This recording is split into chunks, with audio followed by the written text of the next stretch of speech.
A busy week ahead in the U.S. Senate. 8 Trump administration confirmation hearings are set to happen over a period of 3 days. First up Tuesday, Attorney General nominee Jeff Sessions faces his colleagues on the Judiciary Committee, and the Homeland Security Committee grills retired General John Kelly. 4 confirmation hearings set for Wednesday. Rex Tillerson for Secretary of State before the Foreign Relations Committee, Betsy DeVos for Education Secretary, Elaine Chao for Transportation Secretary, and Mike Pompeo for head of the CIA. On Thursday, we have 3 hearings. James Mattis for Defense Secretary, Ben Carson for Housing and Urban Development Secretary, and Wilbur Ross for Commerce Secretary. The lead Democrat in the Senate, Chuck Schumer, says Republicans are moving too fast for the Office of Government Ethics to clear the nominees. In a letter to Schumer and Elizabeth Warren, the OGE director Walter Schaub wrote, quote, "It has left some of the nominees with potentially unknown or unresolved ethics issues shortly before their scheduled hearings," end quote. For The Hill, I'm Molly Hooper.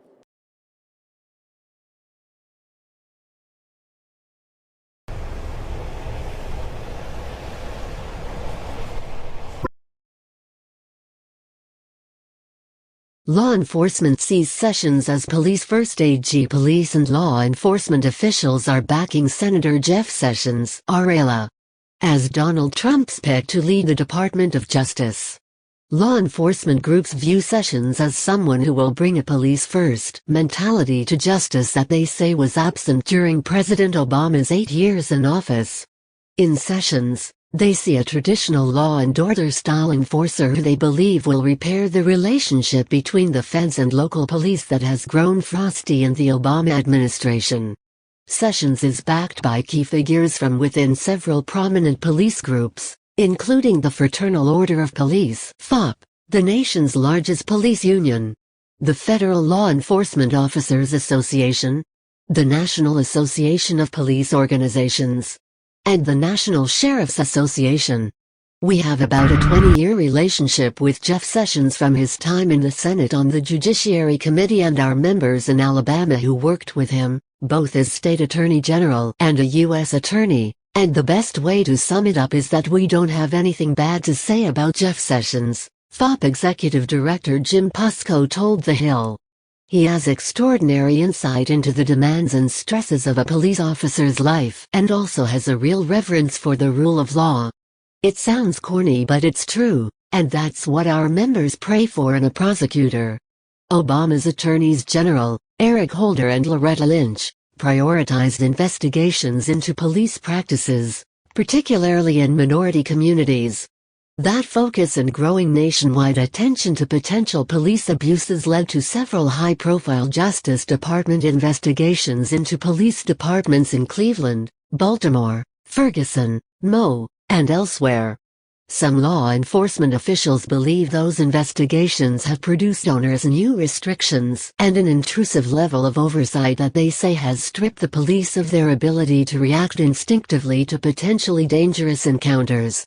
And they say public criticism and the intense focus from Obama's White House and the Justice Department have undermined law enforcement authority at the local level by demonizing police. Those tensions exploded into the open just months into the Obama administration in July 2009, when Police Sergeant James Crowley, who is white, arrested Black Harvard professor Henry Louis Gates Jr. at his home for disorderly conduct after responding to a call about an alleged break-in. That incident sparked a national debate on race, which Obama inflamed after saying the police officer had acted stupidly.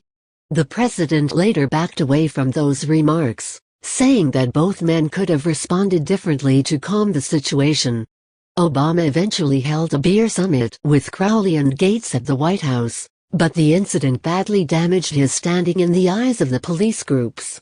Law enforcement officials are optimistic there will be fewer explosive incidents like that under a Sessions Justice Department. Sessions presumes that law enforcement officials in the main are good folks, said Bill Barr, an attorney general under President George H.W. Bush. He's not going to be afraid to go after rogue cops. But he's also not looking to undermine police authority and effectiveness, because he doesn't work from the assumption that the police are inherently bad. That will be a break from the Obama years. Police are also hopeful that Sessions will levy fewer consent decrees, Arrangements between the Justice Department and a city that stipulate new methods police must use to address DOJ investigations into their practices. Consent decrees also involve the placing of federal monitors inside the police departments to ensure compliance. Law enforcement officials believe that the moves, while well-intentioned, lead to bad outcomes. They say the administration's interest in local law enforcement means police officers go into the field feeling constrained or fearful that their next encounter could make them the target of a civil rights lawsuit. They point to Seattle as a case study in over-enforcement gone wrong. The city has seen an uptick in violent crime in the wake of a DOJ investigation there that produced a massive overhaul in how the city is policed.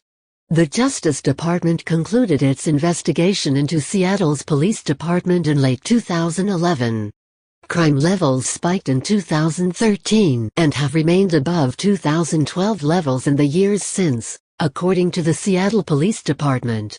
The question is, have these DOJ practices improved safety in the areas where they've gone after the police departments? The answer is no, said former Attorney General Michael Mukasey, who served under President George W. Bush.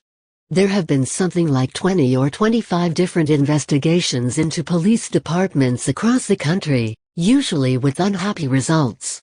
You see a place like Seattle, which gets federal oversight, and then you see crime go through the roof. It's an intrusion, and in a lot of these instances, the police don't have the resources or inclination to push back.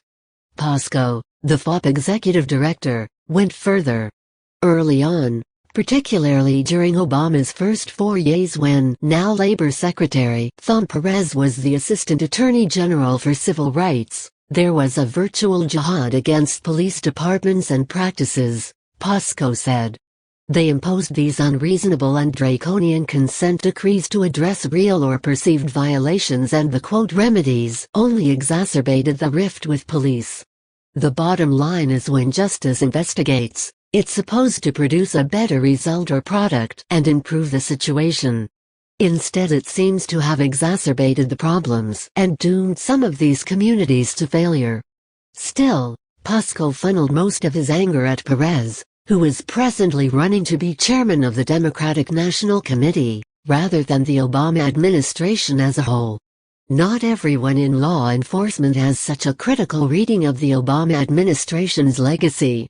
Most are just eager to turn the page and see the relationship between police and the Justice Department start over. You can't in all fairness say that Obama is anti-police, said Larry Thompson, a former Deputy Attorney General under George W. Bush. If you read his statements, they're not anti-police. But I do think the department and the administration have been too quick to point an accusatory finger at the police when these incidents have happened. Whether that's accurate, it's a perception you have to deal with, and I think it will change under Sessions. Tags Jeff Sessions. Donald Trump,